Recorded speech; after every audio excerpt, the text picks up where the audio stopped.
আমাদের বাড়িতে এই ধরনের যে পলিথিনগুলো দেখা যায় পড়েই থাকে, আমরা যখন সবজি ফল নিয়ে আসি এই ধরনের পলিথিনগুলোকে কোনো কাজেই ব্যবহার করি না। এই ধরনের পলিথিন দিয়েই খুব সুন্দর একটি বাস্কেট তৈরি করা আপনাদের দেখাবো, যেটা আপনারা অনলাইন থেকে কিনতে গেলে অনেকটা টাকাই খরচা হয়। তা কোনো রকম টাকা পয়সা খরচা হবে না, আপনারা আপনাদের কিচেনে, ডাইনিং রুমে, এমনকি বাচ্চাদের পড়ার টেবিলেও রাখতে পারেন। এখানে আমি দুটো কালার ব্যবহার করছি, সাদা কালারের পলিথিন আর কালো কালারের পলিথিন। এইভাবে ভাঁজ করে নিয়ে কি করব, ছোট ছোট টুকরো করে দেখুন কেটে নিচ্ছি। এইভাবে একদম সরু টুকরো করা যাবে না, একটু চওড়া, আবার খুব মোটাও করা যাবে না। এইভাবে দেখুন আমি এইভাবে গোল করে কেটে নিয়েছি। একটি পলিথিনের টুকরোর ওপর আমরা আরও একটি পলিথিন এইভাবে রেখে নেব। তারপর কি করব, এইভাবে ভেতরের থেকে টান দিলেই দেখুন খুব সুন্দর একটি দড়ি তৈরি হয়ে যাচ্ছে। এইভাবে আমরা সবগুলো দড়ি তৈরি করে নেব। আমাদের বাড়িতে এই ধরনের যে কন্টেনারগুলো থাকে না, দেখা যায় কন্টেনারগুলো হয়তো ফেটে গেছে, ঢাকনা নেই, ব্যবহার করি না। এই ধরনের কন্টেনার ফেলে না দিয়ে আমরা ইউজ করতে পারি। এই ধরনেরই একটি কন্টেনার এখানে আমি নিয়ে নিয়েছি, যেটা ঢাকনাটা দেখুন ফেটে গেছে। কি করব, এইভাবে কন্টেনারের ওপরের অংশটাকে আমি কেটে নিলাম, যেটা খুব শক্ত থাকে। তারপর আমরা কন্টেনারটাকে সমান মাপ করে কেটে নিতে হবে। দেখুন এখানে আমি কাঁচি নিয়ে নিয়েছি, কাঁচির সাহায্যে এইভাবে আমরা গোল করে ঘুরিয়ে একদম সমান করে নিচ্ছি, যাতে কোথাও উঁচু নিচু মানে ছোট বড় না হয় চারপাশ। তাই এইভাবে কাঁচির সাহায্যে আমাদের অবশ্যই এইভাবে সমান করে কিন্তু কেটে নিতে হবে। এইভাবে কেটে নেওয়ার পর আমরা কি করব, চলুন তাহলে দেখে নিই। আমাদের কন্টেনারটাকে 1 ইঞ্চি গ্যাপ দিয়ে দিয়ে কাটতে হবে। আপনারা চাইলে হাফ ইঞ্চি নিতে পারেন কিংবা তার বেশিও নিতে পারেন, কিন্তু 1 ইঞ্চির থেকে 2 ইঞ্চি নেবেন না। বেশি চওড়া হয়ে গেলে তাহলে ভালো লাগবে না দেখতে। তাই চেষ্টা করবেন 1 ইঞ্চি গ্যাপ দিয়ে দিয়েই মানে কাটার।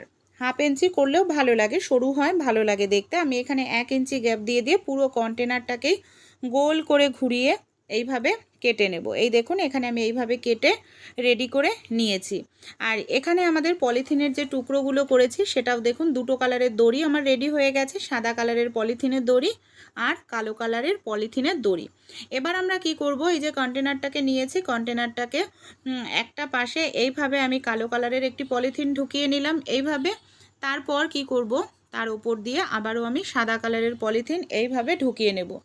একবার কালো ঢোকাতে হবে, একবার দেখুন সাদা। এবার আমরা কিভাবে ঘরটা বুনবো চলুন তাহলে দেখে নিই। প্রথমে কি করব, এই যে সাদা কালারটা ওপরে দিয়েছি, এবার আমি কালো কালারটাকে সাদা কালারের ওপর দিয়ে এইভাবে ভেতর থেকে আমাদের ঘুরিয়ে নিতে হবে। তারপর ভেতরের ঘরের দিকে এইভাবে এটাকে ঢুকিয়ে দিতে হবে। এইভাবেই আমাদের বুনতে হবে। এই দেখুন আমি সাদাটাকে এবার ভেতরে ঢোকাচ্ছি, কালোটাকে বাইরে রাখছি। এইভাবে আমাদের একটা ঘর সাদা যাবে আর একটা ঘর কালো। এইভাবেই কিন্তু আমাদের এটাকে বুনে নিতে হবে। এই দেখুন একবার কালো ঢোকালাম, যেটার ভেতরে কালো ঢোকালাম বাইরে সাদা, আর যেটার বাইরে সাদা থাকবে সেটার আমাদের ভেতরে কালো এটা ঢুকিয়ে নিতে হবে। ঠিক এইভাবেই কিন্তু আমাদের এটাকে বুনে নিতে হবে বন্ধুরা। এই দেখুন যখন পুরোটা বোনা হবে তখন আপনারা বুঝতে পারবেন যে কত সুন্দর আমরা ফেলে দেওয়া জিনিস দিয়েই এই ধরনের কন্টেনার তৈরি করে নিতে পারি। এর জন্য কিন্তু আমাদের অনেকটা টাকা পয়সাও খরচা করার কোনো প্রয়োজন পড়ে না বন্ধুরা। এখানে আমি একটা লাইন দেখুন পুরোপুরি বুনে নিলাম। এইভাবেই কি করব, আবারও আমরা বুনে নেব যেরকমভাবে আগের বার বুনেছি। মানে ওপর থেকে এই দেখুন আমি সাদাটা ঢোকালাম, তারপর কালোটা, আবার কালোটা যখন আমরা ভেতরে ঢোকাবো তখন সাদাটা বাইরে থাকবে।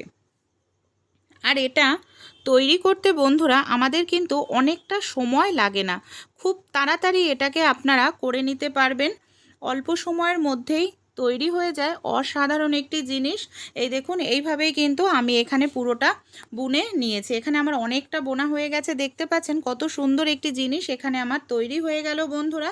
যখন পুরোপুরি বোনা হয়ে যাবে তখন বোঝাই যাবে না যে এটা আমরা কোনো কন্টেনার দিয়ে তৈরি করেছি আর পলিথিন দিয়ে তৈরি করেছি। যখন একদম শেষে বোনা হবে তখন আমরা কি করব, যখন পলিথিনও শেষ হয়ে যাবে তখন আমরা বাকি অংশটুকু কি করব, এইভাবে একদম চেপে ভেতরের দিকে ঢুকিয়ে যতটা পর্যন্ত বোনা যায় ততটা পর্যন্ত আমরা বুনে নেব। তারপর যখন একদম শেষ হয়ে যাবে আর বোনা যাবে না তখন আমরা কাঁচির সাহায্যে যদি বাড়তি পলিথিন থাকে তাহলে কেটে নিতে হবে।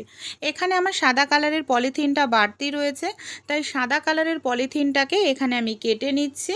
তারপর আর কালো কালারের পলিথিনটা দেখুন একদম শেষ পর্যন্তই আমি বুনে নিচ্ছি, তাই এটাকে আমাদের কাটার কোনো প্রয়োজন নেই। এবার আমরা কি করব, সাদা আর কালো কালারের পলিথিনটাকে এইভাবে মুড়িয়ে নেব। এইভাবে মুড়িয়ে নেওয়ার পর আমরা এইভাবে ভেতরের দিকটা ঢুকিয়ে দিতে হবে। কাঁচি বা সরু কোনো কিছু নিয়ে নিতে হবে, সেটার সাহায্যে আমাদের এটাকে ভেতরে ঢুকিয়ে দিতে হবে। দুটো মাথা ভেতরে ঢুকিয়ে দিলে তাহলে আর কোনো রকম খোলার সম্ভাবনা কিন্তু থাকবে না। তাই অবশ্যই এইভাবে আপনারা দুটো মাথা ভেতরের দিকে ঢুকিয়ে দেবেন। এই দেখুন এখানে কত সুন্দর একটি জিনিস তৈরি হয়ে গেছে, দেখতেও কত ভালো লাগছে। এবার কন্টেনারের ওপর দিকটা যাতে বোঝা না যায় কোনোভাবে, এর জন্য কি করব, আমরা এখানে দেখুন দুটি কালার ব্যবহার করেছি, যেহেতু আমি সাদা কালার আর দুটো কালো কালার নিয়ে নিয়েছি। এবার আমরা বিনুনি যেরকমভাবে তৈরি করে সেরকমভাবেই এটাকে বিনুনির মতো করে বুনে নেব। এই দেখুন নর্মালভাবে, এই দেখুন এখানে আমি ধরে নিয়েছি, ধরে নেওয়ার পর এইভাবে বিনুনি মতো করে নেব।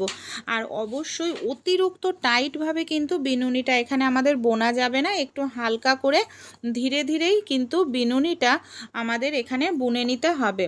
বিনুনিটা বোনার জন্য এখানে দেখুন আমি কিছুটা অংশ বুনে নেওয়ার পর যেহেতু অসুবিধা হচ্ছে, তাই একটি কাঁচি দিয়ে বা ভারী কিছু দিয়ে আপনারা এইভাবে ধরে নিন, তাহলে কারো সাহায্য ছাড়াই এইভাবে আপনারা বিনুনিটা করে নিতে পারবেন। এখানে আমি এইভাবে দেখুন আমি একটি বিনুনি দেখাচ্ছি, আমি নর্মাল যে বিনুনি হয় সেটাই করবেন। আমি এবার এইভাবে দুটো বিনুনি তৈরি করে নেব। আর এই বিনুনিগুলোকে আমরা কোথায় কি কাজে ব্যবহার করব চলুন তাহলে দেখে নিই। এখানে আমার বিনুনি রেডি হয়ে গেছে, আমি আগেই বলেছিলাম দুটো বিনুনি করব।